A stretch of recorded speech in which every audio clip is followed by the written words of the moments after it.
Every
day, every single day, things are happening in the world of deals and deal makers.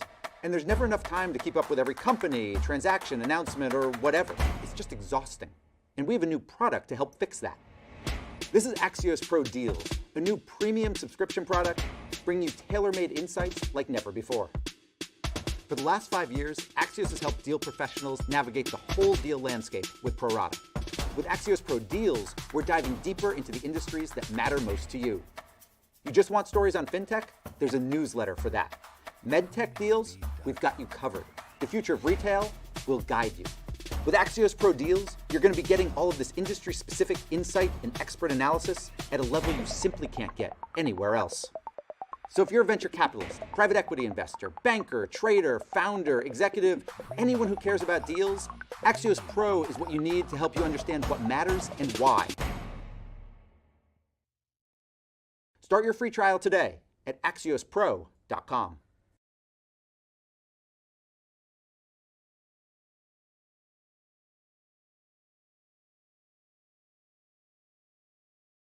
Hi, and welcome to our Axios event for AAPI Heritage Month.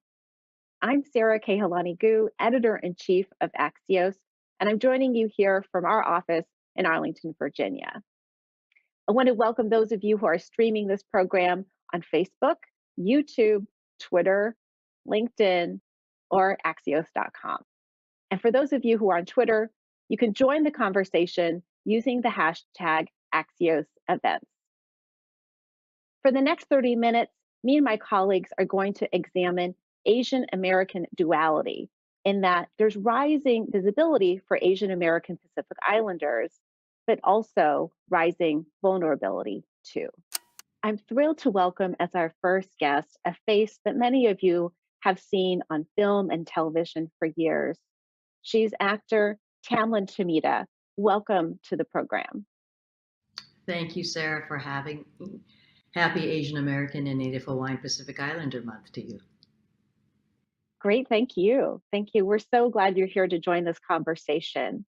We want to talk about Asian American Pacific Islander visibility. It's been on the rise, and we all know that through film and television, it has such an important impact on people's understanding of Asian American Pacific Islander stories and storytellers. And I'd love to hear your perspective from your years in television. What changes have you seen, and are they moving in the right direction in terms of portrayals of Asian American Pacific Islanders in film? I believe that's a great question. Thank you. It's always a great feeling to see through the years I've been in show business that we've always been interested in moving forward, in moving the Asian American and Native Hawaiian Pacific Islander narrative forward, because over the past few years, we've all witnessed a proliferation of Asian American, Native Hawaiian Pacific Islander stories on film. We're excited to see the rise of Shang-Chi with Simu Liu, who was just named one of Time 100's most influential people. Everything Everywhere All at Once, starring Michelle Yeoh and the reintroduction of Ke Huy Quan and Stephanie Sue and James Hong. James Hong, who's been in the business for nearly 70 years.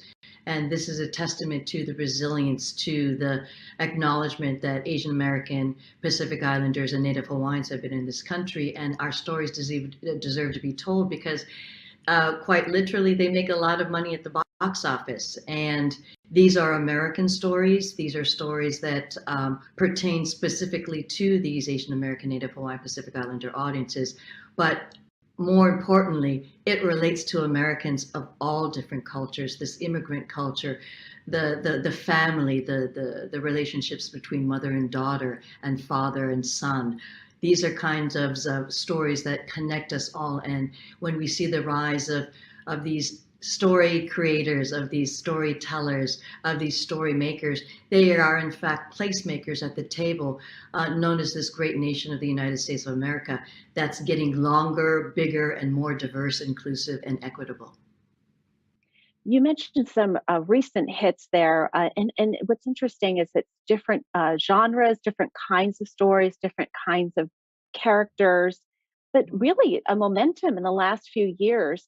Many people thought that with the movie that you won acclaim for first, perhaps most notably, Joy Luck Club was 30 years ago, that there would have been more. I guess, why do you think this is happening now? What's driving it? I think it's basically it's the green line. These films, these projects, these stories do make money. They're relatable. People find them enjoyable and entertaining, and they speak for an audience that is craving for a representation of the rainbow of colors of faces of this great nation. So I think that we see a push towards more Latino stories, the recognition of, in our moniker, Asian American, Native Hawaiian, Pacific Islander Month, which was designated last year with that expansion of including the indigenous peoples of the Pacific Islanders, specifically Samoa and Hawaii and Polynesia. These are the kinds of stories that we feel as Asian American, Native Hawaiian, Pacific Islanders that we belong, and that people see these stories they're stories that are relatable. People see these stories and say, this is just like us, no matter where we come from, because they come to universal conclusions about what it is to be a family, what it is to be a loving man, a loving woman, a loving child.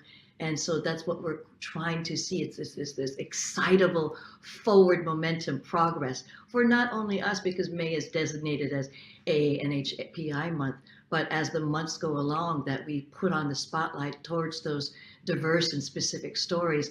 But really what we find out at the end of the day, that these stories are universal. That's right. I mean, I think that they pick up a universal theme, but add elements of culture, elements Yes. of sometimes an immigrant story or experience as an added layer to that. And that's really, Yes. really important. We've done some interesting polling in the past looking at history and what Americans know about history and history of Mm, different groups of people that have come to this country and contributed to our mm, history and to the country, and found, mm, interestingly enough, that Asian Americans were the group they were least familiar with. I yeah. wonder from that perspective, and from someone who impactfully tells stories through film and reaches so many people, what kinds of stories do you still think are missing, and what do you think needs to happen next? Oh, wow, that's a great question. It's a wide encompassing question, but if you look, I'm a history dork, knowing that the Filipinos, the Manila men in Louisiana were the first actually Asians to come to the States, and this is before the formation of the United States of America. The second group were documented in the 1600s were the Indians. Thereafter, the Chinese, the Japanese, the Koreans, and at the turn of the 20th century, the Vietnamese population came in. Koreans, the Hawaii was annexed at the beginning of the 19th, at the beginning of the 20th century. So these are histories that are known, but they're not widely known, but they need to be known. And these are the stories that I'm interested in, because as Asian American, Native Hawaiian, Pacific Islanders, we're part of this culture. The contributions are accomplishments that contributed to the greatness of this culture, while adding that kind of specific seasoning, that kind of specific spice from our mother countries. That's the added bonus. This is what makes the melting pot, the tapestry, the rainbow of different cultures here in the States so beautiful, so difficult to ascertain because it's such a fuller history. We keep talking about what it means to be American history, but we have to reckon with the fact that it was based on African American slaves, that the indigenous peoples were wiped out because of disease or because of land and maneuvering by the pilgrims and their descendants and white supremacist culture. So this is the kind of histories, these are kinds of stories, these are the kind of owning that we all have to know about, that we should be educated about, because it includes us all.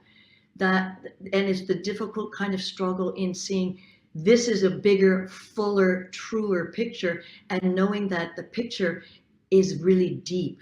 It's not just wide, it's very deep. So as we continue along, and we're going to get pushback, all the marginalized groups, the others, the underrepresented, will keep on fighting, keep on asking for the opportunity to tell these stories, and through film, through TV, through the wonderful books, especially ones by Min Jin Lee, who wrote Pachinko. There's so many books by Phil Yu and Phil Wong and Jeff Yang, who wrote Rise, A History of Pop Culture in Asian America. These are all just coming out now. And it's not just specifically for us AANHPIs, it's for all Americans to know a more colorful history of what it means to be American. Yes, you've mentioned some Asian American authors there, filmmakers, and I think that has made the difference, right? And who's telling the stories, who's creating the films is very different from it was perhaps when you started out in the film industry. I'm just curious, before we wrap, I'd love to hear about the kinds of roles you're seeing for Asian American characters today versus before. Are there any that you've played in the past that you regret, that you feel like were stereotypical? And do you feel like you're still seeing those types of stereotypical characters today? I'd still love to see just a simple family story. I just love to see rom-coms or comedies where it displays a much more humorous picture. I do adore and love, I'm the hugest Bruce Lee fan. So to see that martial arts is generally a really profitable throughway for Asian American, Native Hawaiian, Pacific Islander stories, is that if we did away with that, what kind of stories would be out there that could really excite the American and global palette, to see faces like yours and mine out there really telling these stories that, again, are universal in truth. Well, I think we'll have to leave it there, but this has been great to talk with you and to see your perspective from Hollywood about Asian American Pacific Islander visibility.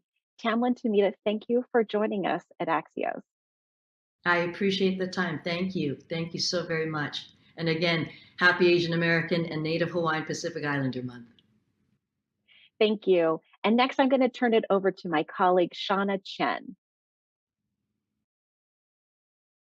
Thank you, Sarah. Our next guest is District 39 City Council Member for the New York City Council, Councilmember Shahana Hanif. Thank you so much for joining us. Thank you for having me. So, Councilmember, your campaign was one of a number of history-making elections last year. How did you decide to run for office? You're absolutely right. This was a watched race, both in New York City and across so many parts of the US, where we've got large swaths of Asian, South Asian, Bangladeshi, Muslim communities.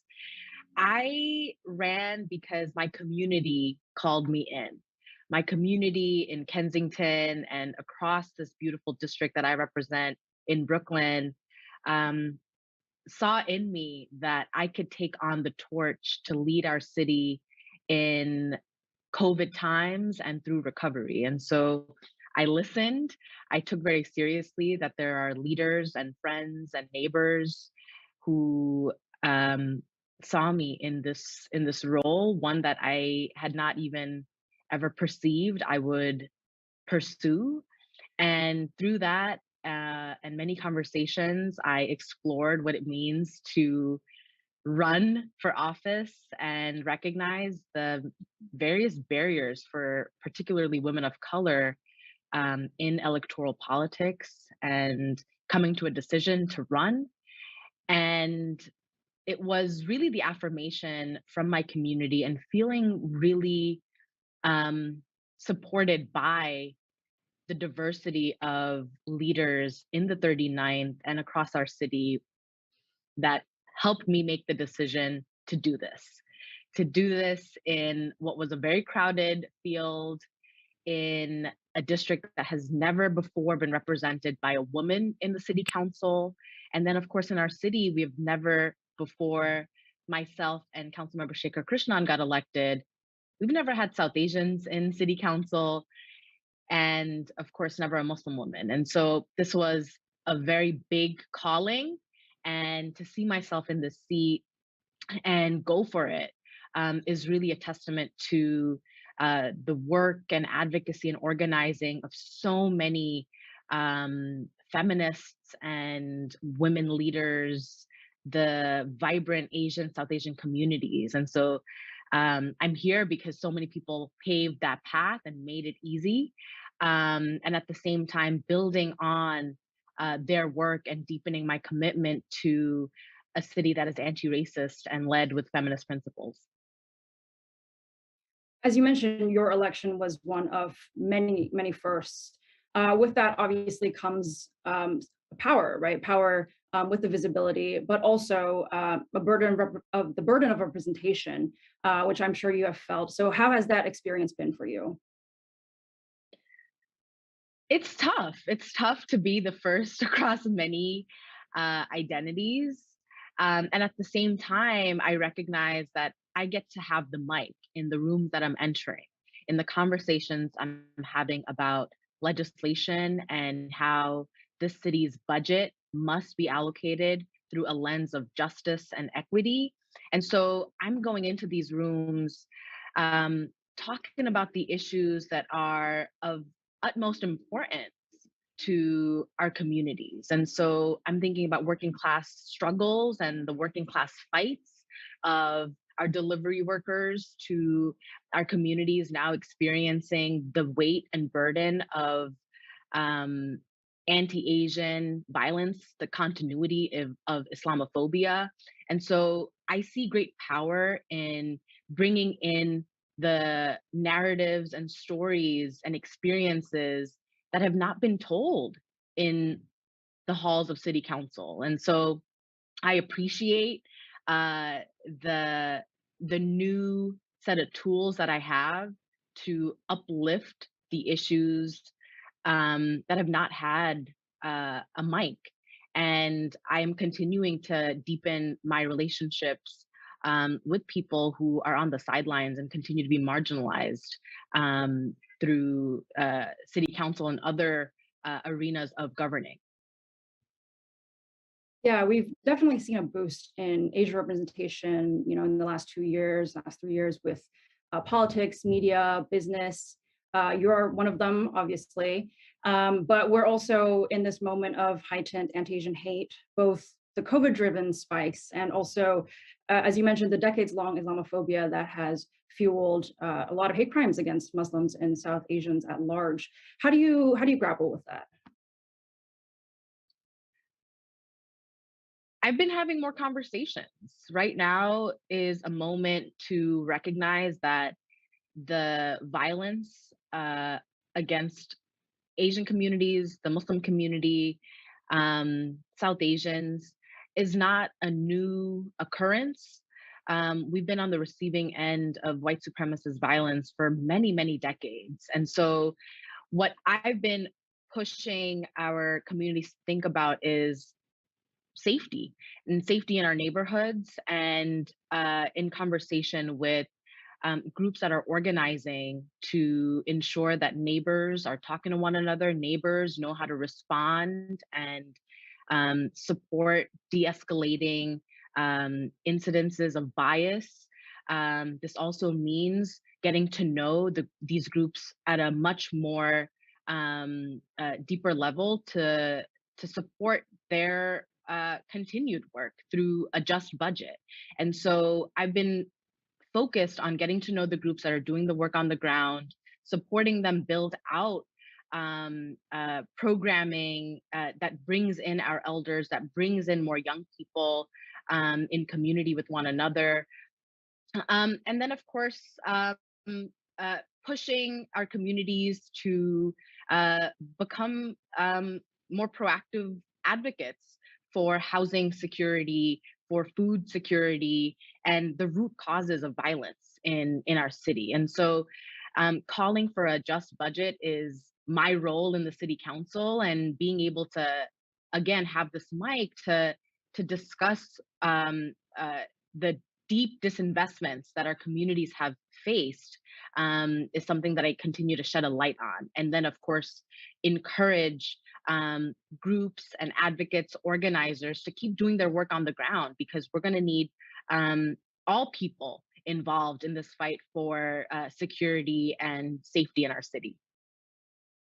Yeah, I think that's a common misconception about Asian Americans, that this community does not participate in politics. But in reality, Asian Americans like yourself have always raised their voices to protest racism, inequities. Why do you think that erasure continues to exist? And what do you think government misses about engaging with Asian Americans? You're absolutely right that this is a dangerous misconception that Asian Americans are not involved in the political arena. We have always been involved. We've always been fighting hand in hand with Black activists and other communities to be seen, to have anti-discrimination laws passed, to ensure that we've got halal food in schools, to meet the needs of Muslim kids, and so much more. We've always been fighting and advocating and organizing for a just city for ourselves and for all communities. And so I see myself as leading with the courage that activists who came before me have moved on. And right now in the city council, one of my biggest fights is to ensure that we allocate $25 million to Our City, Our Vote, which makes eligible for non-citizens to participate in municipal elections. And so I want to make sure that every single person who can vote gets to vote and has a voice in helping shape a much more representative, multiracial democracy in our government. And so I am encouraged by what I saw in my election, where so many Bangladeshis, I represent the largest Bangladeshi Muslim working class enclave in all of Brooklyn, the way in which my mother and our aunties and families came out to vote. And then young women, mostly CUNY public college students, came out to vote, encourages me that we want to see our people run for these seats. I've got deep roots where I represent, and to be able to see that now in government is just a reminder that our communities are voicing what we want to see, and we want to vote. We want to help shape a much more representative government. Well, that's certainly true. Thank you so much for your time, Council Member. Thank you for joining us. Thank you. And next, over to my colleague, Naila Boodoo. Thanks, Shahana. Our final guest is a poet, the climate envoy for the Marshall Islands, and director of the environmental nonprofit Joe Jacob, Kathy Jetn il-Kijiner, joining us from Honolulu, Hawaii. Kathy, thank you for being with us. Hi, thank you for having me. Kathy, Pacific Islanders have suffered some of the most serious impacts of climate change to date. What was the first wake-up call for you that alerted you to how serious this issue is? I would say it was when I moved back home to the Marshall Islands. So I was actually raised in Hawaii, and then I moved back home after college, and I experienced my first king tide flooding. So the Marshall Islands is an atoll nation. So that means we're not like Hawaii where we have mountains. It's completely flat. And so every time since the sea level has risen, every time there was, a high tide or something called a king tide, all this flooding would happen and it would, destroy homes and it would come onto our streets. And I experienced that for the first time. And that's when I realized, wow, this is really serious. This is how vulnerable we are. And as you said, it's very dramatic, the effects that you all are physically experiencing when you're in the Marshall Islands. That danger may not be as apparent or personal to people in other parts of the world. And I wonder how you think we can do a better job of making sure everyone understands that catastrophic climate events are happening, even if it's not happening in their backyard. Yeah, I mean, I think it's really hard to force people to make a connection to countries that are so far away. But I would say that, what Marshall Islands is experiencing, what Tuvalu, what Kiribati, all of these atoll nations specifically, these islands that are really low lying, only 2 meters above sea level. What we're experiencing is the potential loss of our physical existence, the physical existence of our land. And as a culture that's deeply tied to that land, this is something that, will impact our identity, who we are as a people, our sovereignty. Well, we're hoping to protect our sovereignty. But this is a huge issue for us. We don't want to lose our islands. And it's because of the global contributions to climate change. It's not because of what we've done as a nation. So I think that's something that's incredibly unfair for cultures that are thousands of years old, living on these islands to have to give up potentially or to have to change the physical landscape just to be able to stay in our own islands. And so it's not surprising that leaders from the Pacific Islands have called on the international community to pay attention to this. What, to your mind, is the most achievable step that the biggest and richest countries in the world can collectively agree upon to take on climate change that they're not doing now? Oh, that's a tough one. There's so many, but I think that some of the things that they can do is just put an end to the fossil fuel industry. We have to start shifting from fossil fuel energy to renewable energy, and they need to be submitting their NDCs, more higher ambition NDCs for the UNFCCC. So these are kind of like terminologies that maybe the public might not be aware of, but basically they need to ramp up their ambition. They're not doing enough and it's not changing fast enough. There's like a small window of time according to the latest IPCC report, which is a science report that came out, and it's a small window of time to maintain 1.5 degrees Celsius, the global temperature that islands like ours need to be able to stay above water. And basically, governments need to change their policy. They need to shift their policy, and they need to make these changes now instead of, in 2050 or 2030. It needs to be happening as soon as possible. So I think that's one. And then the other is they definitely need to be giving financing to countries like ours. We need financing to be able to protect our own country from the incoming tides. So we need them to ramp up their support for us to be able to protect ourselves. You mentioned the climate report, and I often get asked how journalists can accurately capture the urgency of the problems facing our climate when we're talking about it all the time. You are also a poet. How do you think Mhm. art is uniquely situated to maybe have a more significant I think that art has, the capacity to sort of capture the grays and then also the gravity of the situation. I think maybe sometimes people have trouble grappling with the science a bit, and art allows us to get in touch and sort of focus in a bit.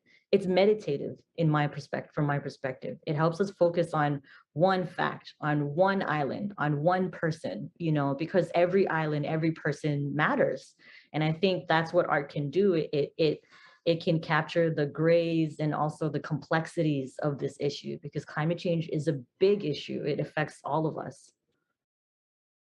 When you think about your poetry, especially the fact that it's spoken word, is it harder for you to write when it's attached to a campaign? Is that an unusual type of creative pressure when you're thinking about everything that is weighing on you and what you want to achieve with it?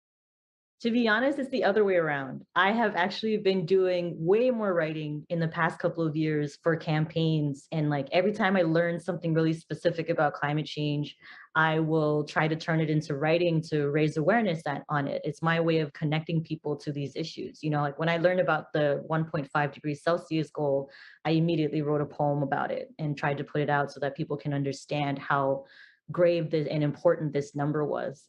So I actually find that I have I've had to find a way to actually move away from writing for campaigns and try to write just to capture everyday life, because we can't be on the fighting all the time 24/7. So actually, yeah, that's a different issue for me. Can I put you on the spot? Do you mind sharing a little bit of some of your poetry, especially Oh, as you were just saying that the one that you wrote about temperature? okay. I haven't performed in a while and I can't fully remember the 1.5 poem right now, but I can try to do the Mata Filipinum poem if you'd like.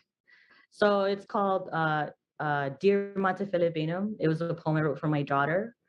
She's 8 years old now, but at the time she was 7 months old. So it goes, Dear Mata Filipinum, you are a 7-month-old sunrise of gummy smiles. You're bald as an egg and bald as a Buddha. Your thighs that are thunder, shrieks that are lightning, so excited for bananas, hugs, and our morning walks along the lagoon. Dear Mata Filipinum, I want to tell you about that lagoon. That lucid, sleepy lagoon, lounging against the sunrise. Men say that one day that lagoon will devour you. They say it will gnaw at the shoreline, chew at the roots of your breadfruit trees, gulp down rows of seawalls, and crunch through your island's shattered bones. They say you, your daughter, and your granddaughter too will wander, rootless, without a passport to call home. So I'll stop Mm, there. yeah. Well, thank you for sharing a little bit of that with us. As I think about this is obviously it's Asian American, Native Hawaiian, and Pacific Islander Heritage Month. In years Mhm, past, some Pacific Islanders and Native Hawaiians have felt left out or unacknowledged. mhm. And as we think about the Pan Asian experience and honoring the very members of the diverse community that is Asian American, are we doing enough to be inclusive? I don't think so. I do actually think that there's a reason why so many Pacific Islanders feel constantly marginalized within the AAPI month. And it's really important that, we promote the differences, honestly. Like we're always promoting the connections, but there's a huge gap and a difference between the experiences of Pacific Islanders in the United States and Asian Americans. And there's different schools of thought on whether or not Pacific Islanders should still be in the same month as Asian Americans, given the differences between our experiences and the ways in which America perceives us. So I do feel that there it could be done. It could be done better. It could be, there could be more to highlight the issues that Pacific Islanders are facing as a marginal community. That said, my last question to you is how should we do a better job of thinking about this and being more inclusive? I think getting to know the Pacific Islander community better would be great, and understanding the culture and the very specific issues that Pacific Islanders face that differentiates our experience from Asian Americans is probably a good step. Listening to Pacific Islander scholars, listening to Pacific Islander writers, highlighting those voices is really valuable. So I think that would be a valuable first step for sure. And your poetry, which everyone can also find and access. Kathy Jetn il-Kijiner is a poet, the climate envoy for the Marshall Islands, and director of the environmental nonprofit Joe Jickum. Thank you, Kathy. Thank you. Thank you for having me. Thank you all for joining us this afternoon for another virtual conversation that's made everyone smarter faster. For more information and to follow more coverage during AAPI Heritage Month, you can listen to my weekday podcast, Axios Today. Visit axios.com or find us on the Axios app. Thank you all for joining.